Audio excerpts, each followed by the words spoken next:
Subscribe to get more Saints news, injury updates, rumors, and all sorts of awesome, interactive, informative, and entertaining content. We are currently at 22,841 members of our family. So be the newest member. Let's get to 23,000 subscribers ASAP. And guys, I was talking about injury news, injury updates, all that. I'm a man of promises, and I keep my word. And that is why we're talking about Isaiah Foskey. He did have an injury update. So yesterday, he left with a quad injury, was questionable to return, and reports coming in today that he should only miss 1 to 2 weeks. So really nothing crazy there. It is worth noting, and it's worth talking about. And again, that's why you subscribe. Go ahead, click that big red button.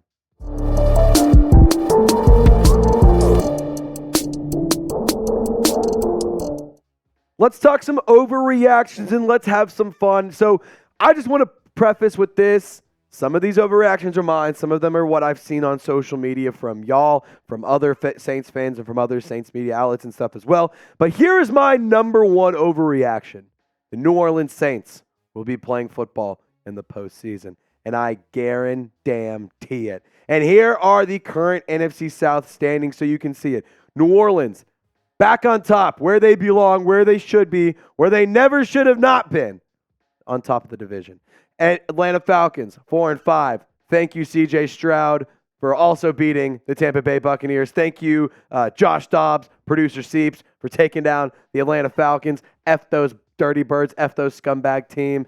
Carolina Panthers, still only one win. I just have to say this. Shout out to the Panthers for not taking C.J. Stroud, taking Bryce Young, because Young stinks. C.J. Stroud is really freaking good. And you might be saying, Trace, that's just the NFC South. This is a terrible division. Well, look at the top NFC teams. You want to know something crazy? The San Francisco 49ers and the Dallas Cowboys, they have the same amount of wins as the Seahawks, the Saints, and the Vikings. So Nick Bosa, the highest paid non-quarterback of all time, Dak Prescott, Christian McCaffrey, CeeDee Lamb, Fred Warner, Micah Parsons, all of these guys have the same amount of wins as the Seahawks, the Saints, and the Vikings. The Commanders, they're somehow in the top 8 with 4 wins, but that's just how bad the NFC is. So the Saints, you could go on a little bit of a run here. You are going to have some trouble with the Lions. I do firmly believe that Dan Campbell is going to be a little bit of a problem for you. But next week, Seeps and I were just talking before we hit record on this video. That's going to be a fun one. Like, that feels like one. That's going to be a playoff game before a playoff game. There, in my opinion, could be potential wild card implications on it. There could be seeding implications in on this game. So who knows what could happen in the NFC North? Who knows what could happen in the NFC South? Who knows what could happen with the wild card? I'm really excited about this next week's game. And then you have the bye, and then you travel to Atlanta, where, you know, how we call it, New Orleans away, New Orleans East or West or whatever. New Orleans East. Detroit Lions, they're going to be a pretty tough team. I really am scared about them. They are a very scrappy unit. They're going to play their hearts out, and Dan Campbell is a football guy through and through. Carolina Panthers, that should just be a cakewalk. Just straight up, that should be a cakewalk. So I'm not really worried about that, but you can see it. The writing's on the wall. The path is there. All the Saints have to do is just keep it moving. Just follow it. Don't get off the path. And I believe that New Orleans will make the postseason. So you let me know. Be honest, Saints fans. Will New Orleans make the playoffs this season? Just give me a simple yes or a simple no in the comment section. This will be the YouTube pinned comment. So if you get hit with an ad break, take advantage of it. Scroll down, share your thoughts. All right, so overreaction number 2. Man, yesterday was insane for Paulson Adebo. And here's my overreaction. And quite honestly, if you think it's an overreaction, you don't know ball. Paulson Adebo is a top 5 cornerback in the league. Can I go ahead and make it even hotter take? He's top 3. He's the top 3 cornerback. And if you disagree, argue with a brick wall, you dork, because you don't know what you're talking about. He has 4 interceptions on the season, which is number 2 in the entire NFL, tied with Deron Bland. The only person who has more is Geno Stone of the Baltimore Ravens with 6. He is 3rd in passes defended with 11. The PFF coverage grade has him at a 75.9 at 15 out of 115. Paulson Adebo is insane. Paulson Adebo is him. I literally am. Call him Paulson Adebo. Like, that's what we're doing here. Paulson Adebo. 27 tackles, 4 interceptions, 11 pass breakups, 2 forced fumbles, 2 fumble recoveries, an 87.0 coverage grade according to PFF. Marshawn Lattimore and Paulson Adebo could be one of the top cornerback duos in the NFL. And I know that I'm critical of Dennis Allen, and I know that I always have something to say about DA. But I am also a person who's going to give credit where it's due. And let's call a spade here. DA knocked it out of the park with Paulson Adebo. He's knocked it out of the park with Alontae Taylor. I mean, they have been absolutely incredible. If you could give me a team that has a better 1, 2, and 3 punch at cornerback, I would love for you to let me know. Because I can quite honestly say the 3 of them are elite. They're so good together, and that is what I love about that defense. So shout out to Dennis Allen. Shout out to Marcus Robertson, the secondary coach for the New Orleans Saints. And also shout out to Paulson Adebo. And just give him some love, man. Hit that thumbs up icon, like the video, because he put the entire city, he put the entire state, he put the entire fan base on his back yesterday. Paulson Adebo. What a guy. Hit that thumbs up icon. So overreaction number 3, you probably saw it in the title. Cut Blake Grupe! So I've seen a lot of it on social media, and I'm going to give my take here. But before we get to that, I got to give a big shout out to today's presenting sponsor. It is GameTime. Guys, GameTime is an awesome ticketing app, and it's been my go-to ticketing app for a while now. Not just for sporting events, but for comedy shows, and concerts, and a whole lot more. This year alone, I've been able to go see Dead & Co., the Red Clay Strays. I got tickets to Zach Bryan. Took my girlfriend out to a Dallas Stars game last week. And guys, it is just an amazing app. Don't miss out on once-in-a-lifetime experience by using GameTime to get you the best deals on last-second tickets. So one of my favorite things about GameTime is the user interface. It's so user-friendly. You can literally look around on your phone. This is my favorite one right here. You can literally do a little bit of this action, and you can see, all right, here's my view if I'm looking left to right. What about up to down? Is there a scoreboard in my way? Is there a pole in my way? Is there a light post in the way? Is there going to be some idiot with a sign in my way? You're going to be able to see that with GameTime. And guys, if you go to download the GameTime app, you create an account, and you use code SAINTSCHAT, you can get $20 off your first purchase. Terms apply. Again, create a code and redeem code SAINTSCHAT for $20 off. Download GameTime today. Last-minute tickets, lowest price guaranteed. All of that information is available for you in the comment section and description of this video. All right, so let's talk about Blake Grupe here, because here's my thing. Grupe has shown a lot of really big flashes. Along at 55 yards is pretty damn solid. I also love that he's 4 for 6 from 50+. 78.3 field goal percent. It's kind of where I'm like, that's tough. But the 100% extra point rate, I mean, what else would you expect? You need to have that kind of production as a kicker in the NFL. And so let me just say this. I do understand that there is frustration around Blake Grupe.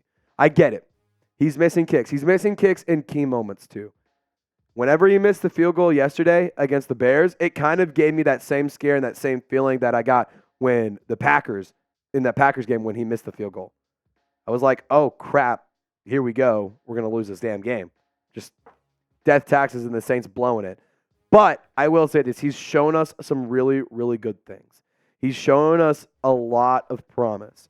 And do we remember this? He was the NFC Special Teams Player of the Week after the Patriots game, when he sunk 2 from 50+ in Foxborough on a windy day. The Patriots kicker couldn't even sink 1. He sunk 2 from 50+. Do what you want with that information, but I think Blake Grupe is pretty solid. And the option of having Will Lutz is something that people are always talking about and always mentioning on social media. And so the numbers side by side, look at them side by side. Can you tell me which one you like more? Can you tell me which one you like better? Sure, Blake Grupe, only 78.3% for field goal percentage as compared to Will Lutz's 86.7%. Definitely favors Lutz, but Blake Grupe hasn't missed an extra point. Will Lutz has. He's missed 2.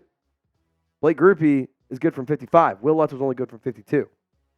So you see what I'm saying? Like, there is a little bit to say here of like, oh, we should have kept Will Lutz. Oh, we didn't make the right decision. We need to cut Blake Grupe. Go get Robbie Gould. Robbie Gould's not making you 55-yard field goals. He's not making you 2 50-yard plus field goals in Foxborough on a windy day. Like, that's just not happening. He's an accurate kicker, but he doesn't have the boot that he once had, and Blake Grupe has a boot. He's a rookie. Give him some time. Let him develop and let him work out these kinks, get that confidence, and get that clutch gene, because that is something that he can get to. And I truly do believe that. So I want to keep Blake Grupe around. I want to let him continue to develop and see what he has to offer over the future of his career in New Orleans. So overreaction number 4. You guys are going to like this one. Colin Saunders is one of the best defensive weapons in the NFL. And I had it say offensive weapons because he's an offensive stud. Colin Saunders is one of the best offensive weapons in the NFL. That's my overreaction. And you want to see why? Look at this film. Do y'all remember this play? Remember what happened right here? Colin Saunders going out for a pass. Come to find out, that play was intended to go to Saunders. But the Bears defense said, we ain't going to be the first one to give up a touchdown to Big 99. We ain't letting Binky get his first tutty against us. So you know what happened? You see Colin Saunders right here. You have 2 defenders. You can kind of see a third one over the tee in the end zone. But look at the top of the eye in the end zone. Juwan Johnson's all by himself. Colin Saunders brought multiple defenders to him. Colin Saunders is an offensive rocket. He is a stud. He is a firecracker on the offensive side of the ball. And here's my thing. If he isn't in damn near every play inside the 10-yard line, I don't know what to tell you. Give me a tush push with Taysom Hill and Colin Saunders. We can call it something like the gumbo jumbo or something. We can think of some Cajun version of that other than the brotherly shove. But guys, look at what Colin Saunders said in a post-game interview that he was doing with Nick Underhill and the folks over at NewOrleans.football. He said, Binkatron, that's my new nickname. I feel like Calvin Johnson out there. I looked up, had to turn around and count each one of them to let them know, hey, I got 3 people on a defensive lineman right now. I got triple team. Count them. Binkatron. So I will say this. I love that Colin Saunders was saying that. You know, there was really 2 guys, but like third one kind of in space, but I just think it's hilarious. I'm officially forever going to be calling the Colin Saunders Taysom Hill set, whatever you want to call it. I'm calling it the gumbo set. It's not the jumbo set. It's the gumbo set, because goodness gracious, those 2 boys are going to feast. Those 2 boys are going to eat, and it's going to get spicy. So let's get to overreaction number 5. Taysom Hill, number 7. Stormin' Mormon, one of my favorite players of all time to wear the black and gold. I think he's going to be a Hall of Fame football player. I'm sorry. If you disagree, I don't know what to tell you, because he is now a part of an elite company. He is the first player since Frank Gifford, a running back, in 1964 to cross this threshold. 10 passing touchdowns, 10 rushing touchdowns, and 10 receiving touchdowns. Taysom Hill is only the 5th player all time to hit the 10-10-10 club. That's pretty insane. And you know what's even crazier is all 4 of those guys who did hit that mark are now in the NFL Hall of Fame. The career numbers for number 7 are out of this world. The 64.8 completion percentage, a 2,000 yards on the ground, more than 600 receiving yards, and over 40 touchdowns, almost 50 touchdowns over his career. Guys, Taysom Hill is a special player. He is a player that, quite honestly, you're never going to get ever again. And one of my favorite things about Taysom Hill is that other teams and other guys here at Chat Sports say, I want this because he can be a Taysom Hill player. If you are setting a trend and you are the I want to make this person player, then you're probably doing something right. I don't care how much the contract is. I don't care how upset you are that he is in the starting quarterback. I don't care what his role needs to be.